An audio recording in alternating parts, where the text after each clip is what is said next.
ভারত সরকার পাকিস্তানের বিরুদ্ধে অপারেশনের নাম দিয়েছিল সিঁদুর। এই যুদ্ধে আমাদের দেশের সেনাবাহিনীর জওয়ানদের শুভকামনায় আজ পূর্ণ বুদ্ধ পূর্ণিমার দিনে হোম যজ্ঞ করে সিঁদুর খেলে পানিহাটি পৌরসভার অন্তর্গত ২ নম্বর ওয়ার্ডের সুখচর নবজাগরণ ক্লাবের পক্ষ থেকে পাড়ার মহিলাদের উদ্যোগে সেই যজ্ঞ এবং সিঁদুর খেলা অনুষ্ঠিত হয়। এই সৈন্যবাহিনীর প্রতি শ্রদ্ধা জানিয়ে আজকের এই যজ্ঞ এবং সিঁদুর খেলা। ओम नमो श्री गुरुवे स्वाहा। ओम नमो श्री दुर्गावे स्वाहा। ओम श्री दुर्गावे स्वाहा। ओम श्री भारत माता वे स्वाहा। ओम श्री नमो भूवस्व विद्युत। ओम श्री मनुषा वे स्वाहा। ओम श्री जमुना वे स्वाहा। ओम श्री डाकिनी को स्वाहा। ओम श्री बटुकाय स्वाहा।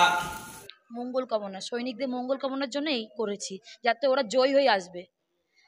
এই কামনার জন্য আমাদের এই সবাই মিলে, সকলে মিলে, শুধু আমরা না, অনেকেই করছে এই যজ্ঞ। তা আমরা সকলে চাইছি যে ভারত সৈন্য যাতে জিতে ওদেরকে মেরে পাকিস্তানকে হারিয়ে আসতে পারে, এই কামনার জন্য আমরা এই যজ্ঞ করা হয়েছে। আমার নাম রিয়া দে। আজকে যে যুদ্ধটা যে যারা করছেন, যে যেই বীরযোদ্ধা ভাইরা যে করছে, যে সৈন্যরা করছেন, যে আমাদের ভালোর জন্য যেটা করছেন, পাকিস্তানের সঙ্গে যে যুদ্ধটা করছেন, সেই তাদের মঙ্গল কামনার জন্য আজকে আমরা এই পুজোটা করেছি, যজ্ঞটা করেছি এবং সিঁদুর দানও করছি এবং আমরা সবাই মিলে সিঁদুর খেলাও খেলছি।